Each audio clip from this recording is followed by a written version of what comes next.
we got a new JavaScript framework, a full stack framework, but hear me out. Before you quit, it is pretty interesting because it's by the Remix people. So the people that built Remix.js, Ryan Florence and Michael Jackson, no, not that Michael Jackson, which are also the original authors of React Router. They shared their vision and actually the first prototype, you could say, of some first demos of their brand new JavaScript framework, Remix version 3. So it's not really a new name, it's an existing name, but it is an entirely new framework. And in this video, I'll try to make sense of all of that. I'll explain what it is and, of course, what my opinion on it is, if we really need another JavaScript framework, and what I think its chances of success or adoption will be. Now, in an age where large language models, of course, spit out React apps by default. But let's get there step by step. What exactly is Remix and why does it matter? Remix, in case you missed it, is a React meta framework in the end, an alternative to Next.js. And Remix was released a couple of years ago already. Remix version 2 was released, I think, in 2022, if I'm not entirely mistaken. And then in 2024, Remix version 2 was essentially merged with React Router, which is why now, when using React Router, you can either use it as a routing library in React apps as you always did. That still works, it's still an amazing library for that, but you can also use it in framework mode to essentially spin up a full stack React application where React Router is more than just a router, where it also helps with data fetching, data loading, data mutations, just as Remix did, because it is Remix merged into React Router. But that, of course, brought up the question, what will happen with Remix then, with the brand Remix? And turns out it'll become a new framework with version 3. It'll become a new framework which, important, is independent from React. It's not a React meta framework. It's not another Next.js alternative, so to say. Instead, it's a brand new full stack JavaScript framework written from the ground up, from scratch, with all the features and the API Ryan Florence and Michael Jackson would like to have in a new JavaScript framework. So basically solving the problems they see and saw with the JavaScript ecosystem, with the existing library and framework landscape, if you will, specifically, of course, with React, since that is the main library and framework, depending on how you want to call it, that we have out there.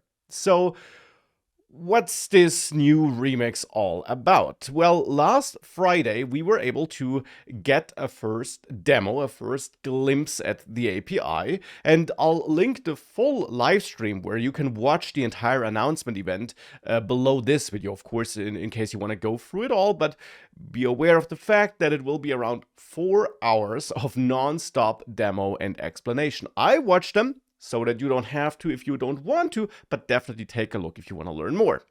And here you see one of the main things this new framework will be about, or let's say the main thing that made some waves on X. This .update doesn't look too spectacular, does it? Well, it actually implies two things which JavaScript developers are not really used to anymore.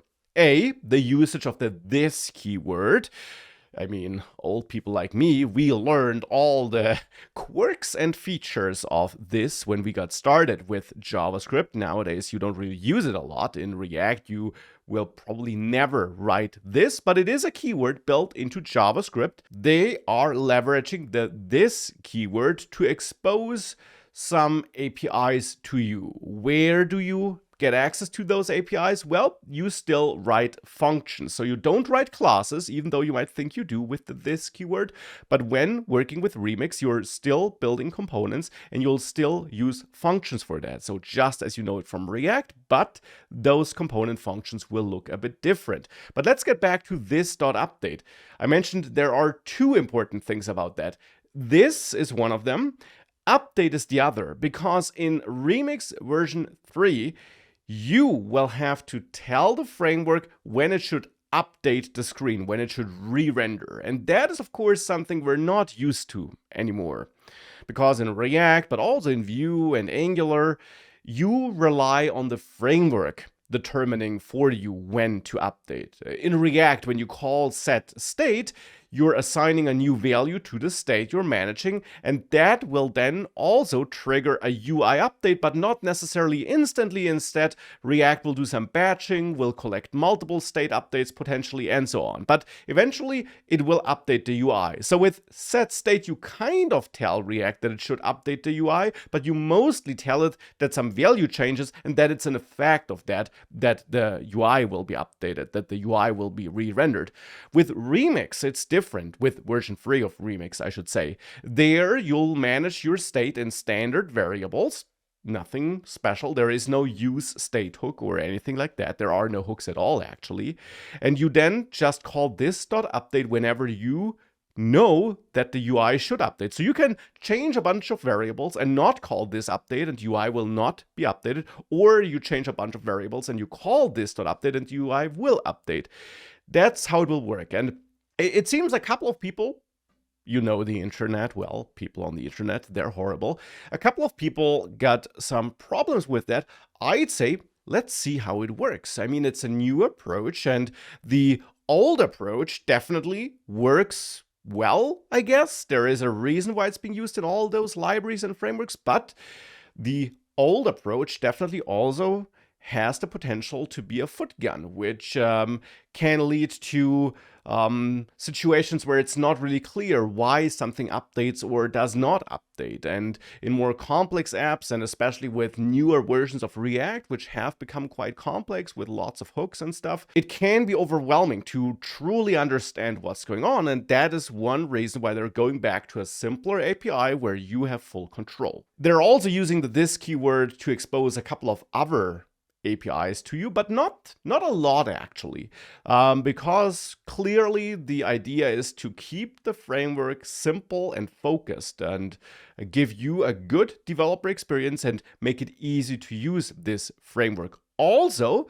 because a clear goal, and they stated that in a blog post which they shared earlier this year, a clear goal for this framework is that it should be easy to use by large language models. So the idea clearly is that you will be able to feed docs, articles, or examples into your chat history with a large language model, provide some information as context, and then have LLMs and code assistants help you generate the code. Because of course they need to do that because it is a brand new framework. So obviously, none of the existing large language models were trained on this code base. And for the foreseeable future, they won't be trained on it because 80% of all front-end code examples are React, as it seems, specifically React with ShadCN. So of course, they need to find another way of allowing developers to make the large language model aware of how to write Remix v3 code, which is another reason why they're keeping the AI simple, I would imagine, and why they want to keep it expressive and easy to understand and easy to use, because it's not just humans that should use it, but also models, large language models. So that is clearly one goal they had. And you can see that in the examples they shared. In addition, another goal they have, and they stated that multiple times in that keynote, in that presentation, is that they're using web primitives. They're using features that are available in modern browsers, and not just browsers, but also on the backend. And I'll get to the backend in a couple of seconds. But they're using things that are built into the browser. They're relying heavily on native events and the built-in capabilities to dispatch custom events. So you can create custom events in the browser and dispatch them. And they're heavily relying on that. They're relying on abort signals to communicate that a component was unmounted, for example, and to allow you to stop your event listeners automatically. So they're using what's built into the browser because I definitely feel like we web developers, we have not kept up with what modern browsers are able to do. And not just modern browsers. There are certain capabilities that have been there for years and we don't use them. We might not even know about them. If you really dive into what the DOM has to offer, what browsers have to offer, which APIs are available there, there's a lot you can do there and a lot of things where you might not need extra third-party libraries. And that's in the end what they're trying to leverage. Keep it simple and use those built-in capabilities. That's in the end their approach here. Now, as I said, it's still a framework, though. You'll not create DOM nodes with create element and all those DOM APIs. Instead, as mentioned before, you'll still create components by creating functions and by using JSX code in there. They showed all of that. It's just that the state management works totally different, that it's in general leaner, that you won't have hooks or anything like that. Also, because those component functions will not be called again and again as it's the case in React. Instead, you'll have two kinds of functions, and depending on how you write them, they'll either be called only once or a part of them might be called multiple times. And here's something for the people that might have worked with React in 2017 already.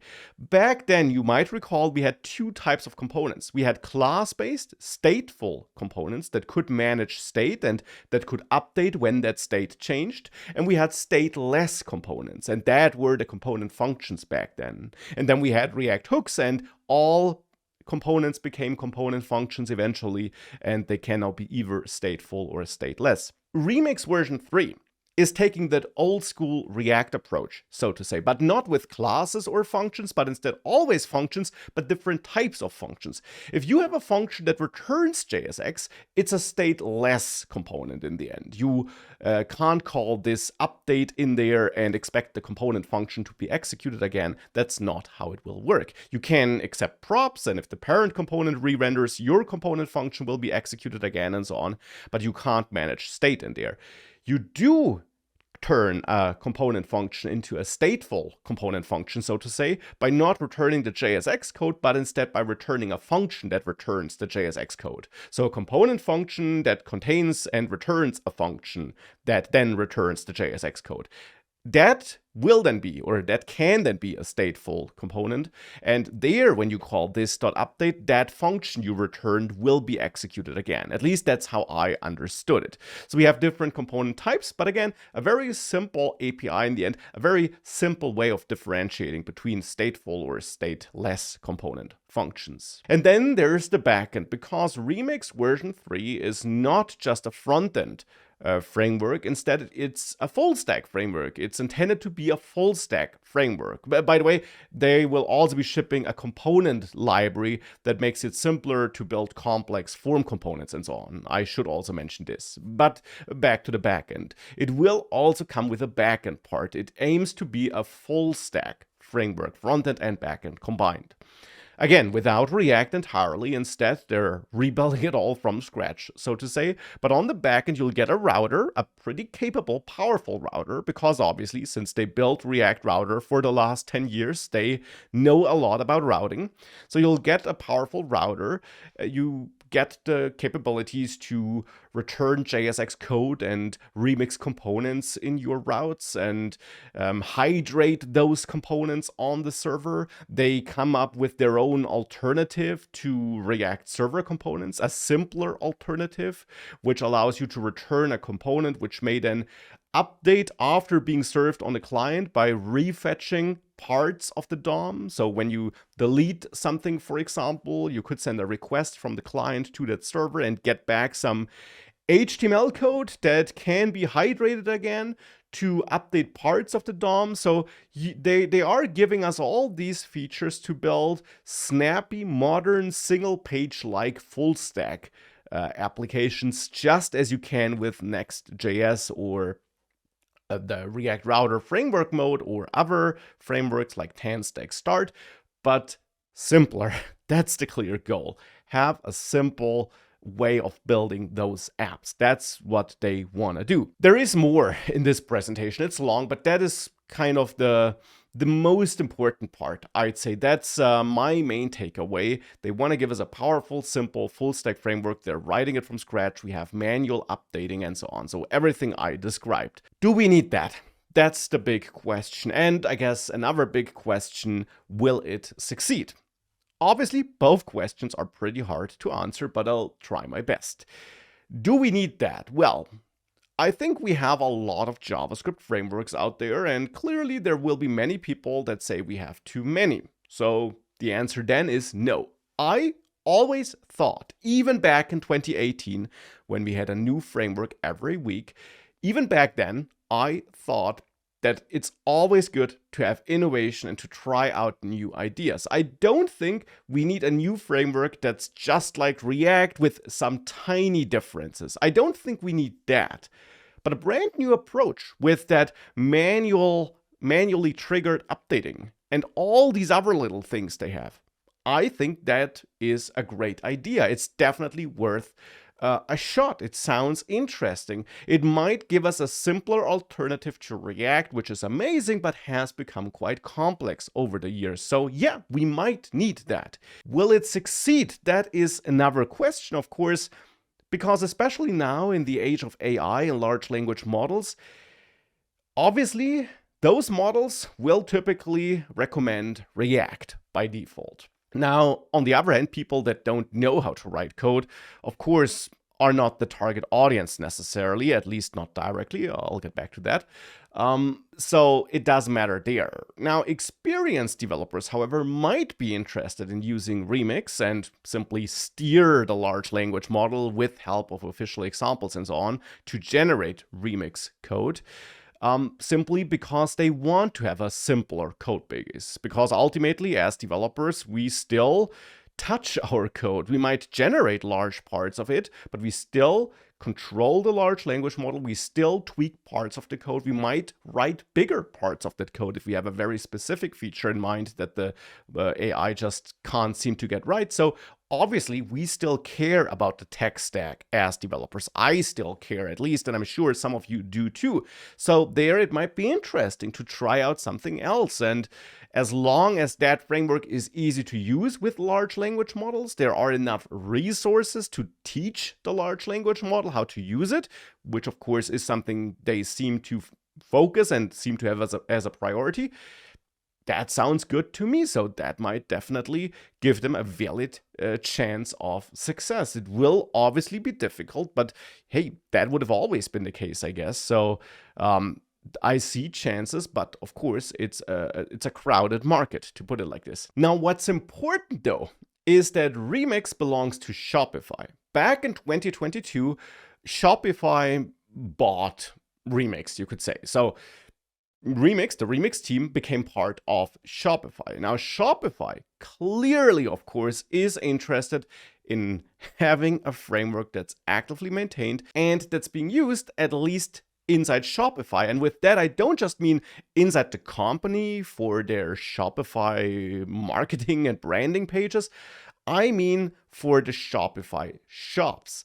It's definitely possible that the goal is to have Remix as an option for Shopify vendors that wanna build their own shops on top of Shopify and that want an easy way of adjusting those shops and building custom shop fronts or pages that make up the overall shop. And there, of course, having a framework that's easy to use and easy to use with large language models could be huge. It's still not a guarantee, of course, but having Shopify behind Remix, of course, is worth a lot, I would guess. And therefore, I'm quite positive about the future of Remix. Also, of course, because they have a maybe small but very enthusiastic community as far as I can tell. They have an awesome track record, obviously, having developed React Router and so on. So yeah, I'm super excited to see what we'll get. I'm excited to finally use it myself because right now that's not really possible. And these are my thoughts on it. So, as always, let me know what your thoughts are, if you think we need it and if they'll win, and watch the entire 4-hour part of the conference if you're interested and want to learn more.